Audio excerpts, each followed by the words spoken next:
In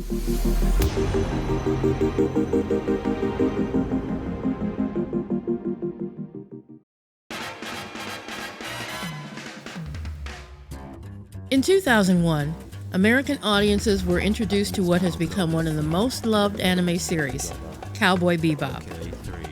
This tale of intersolar system bounty hunters captured our hearts and our imaginations. This ragtag crew became a family, one that we rooted for and hung on to their every adventure. With the worldwide popularity of Cowboy Bebop, it was inevitable that this IP would be ripe for transferring to the big screen. In 2009, Variety confirmed that a live-action movie was in development by 20th Century Fox, with Keanu Reeves being suggested for the role of series protagonist Spike Spiegel. But because of budget problems, the project ended up languishing in development hell. Fast forward to November 2018 when Netflix announced that a live-action version of Cowboy Bebop would be coming to the streaming service. In early 2019, Variety reported that John Cho, Mustafa Shakir, Daniela Pineda, and Alex Hassel were cast in the roles of Spike, Jet, Faye, and Vicious.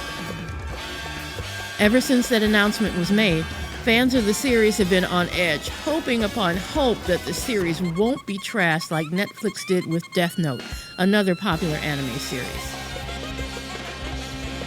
In August of 2021, the first images of the cast were released.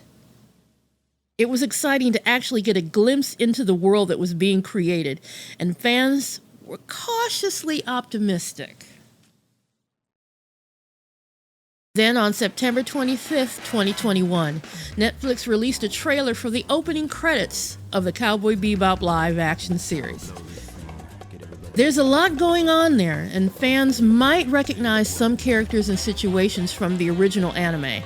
But just in case you missed anything, I'm going to unpack this. So sit back and relax while I break down the live-action Cowboy Bebop trailer. After the opening montage of Spike, Faye, and Jet, the first image we see is the villain from Session 20, Pierrot Le Fou. Spike accidentally walked into the mad Pierrot, murdering his target. He then challenged Spike to basically a standoff. I'm not sure who these two people are, but next we see not Lady Dimitrescu, but who could only be Twinkle Maria Murdoch and her eco-terrorist group, the Space Warriors, from Session 4, Gateway Shuffle. We then see Jet grooming his bonsai trees. Next, we have a teddy bear and a smiley face detonator.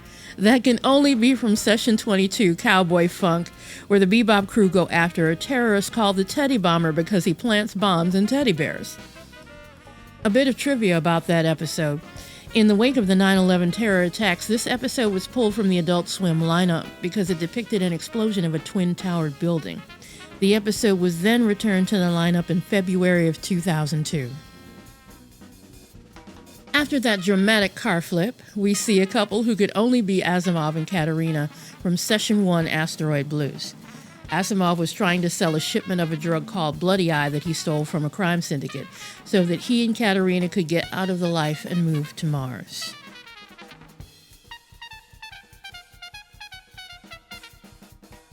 Next, we got a soul brother ready for a fight. My guess is that this was one of the Shaft brothers that was dragging around a coffin to put Domino, the mushroom dealer, in from Session 17 Mushroom Samba.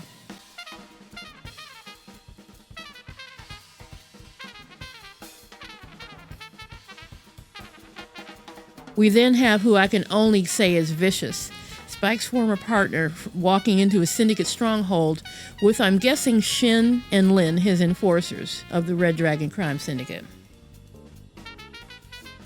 Then we see a crying blonde woman who could only be Julia, Spike's long-lost love interest.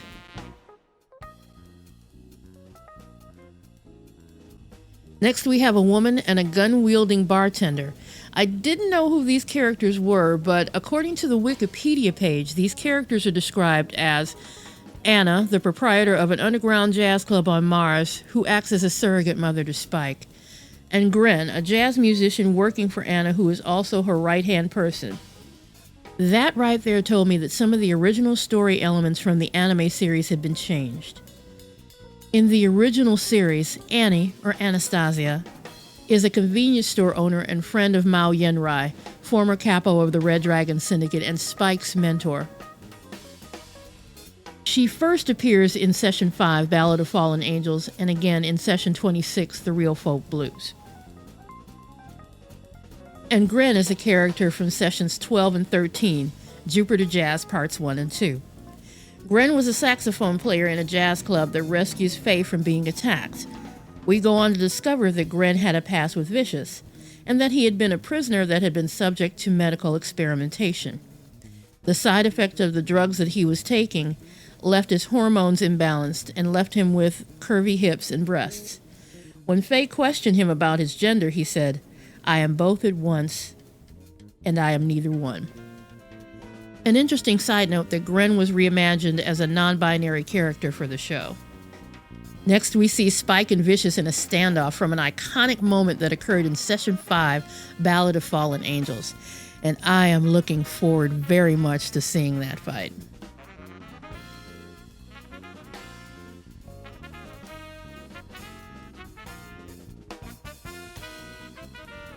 Next, we see the genius data dog Ein, who joined the crew in Session 2, Stray Dog Strut.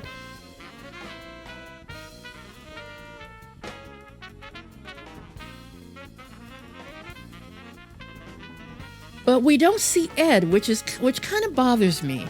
This is because she is a part of the crew and this family. She's clearly depicted in the original series open.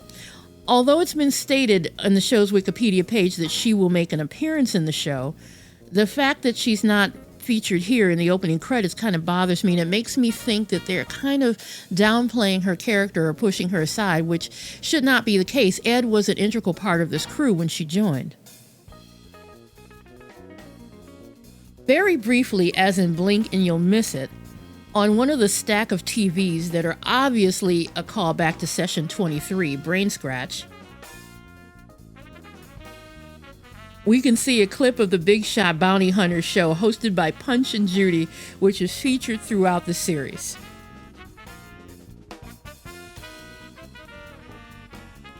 Looking at the larger picture, here we see a little girl. Could that be Ed?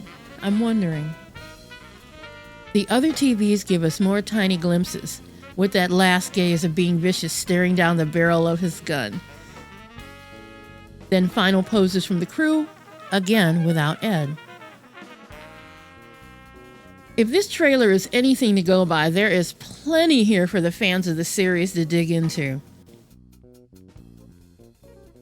Again, the only thing that really stands out to me is that Ed is missing from this intro. Even though it's been stated on the Wikipedia page that she will be a part of this show, she should be represented here. It's really making me think that they're trying to downplay her character, and I really hope that's not the case. Well, this all looks very, very exciting and intriguing, and I'm hoping upon hope that this series will retain the true spirit of its source material and give fans a truly unique and wonderful experience. But what do you think about what you've seen so far? Tell me in the comments below, and don't forget to hit the subscribe, the like button, and click the notification so you don't miss any new content. Well, we'll have to wait until November 19th to see how all this plays out. But until then, this is VidGirl saying, see you, Space Cowboy.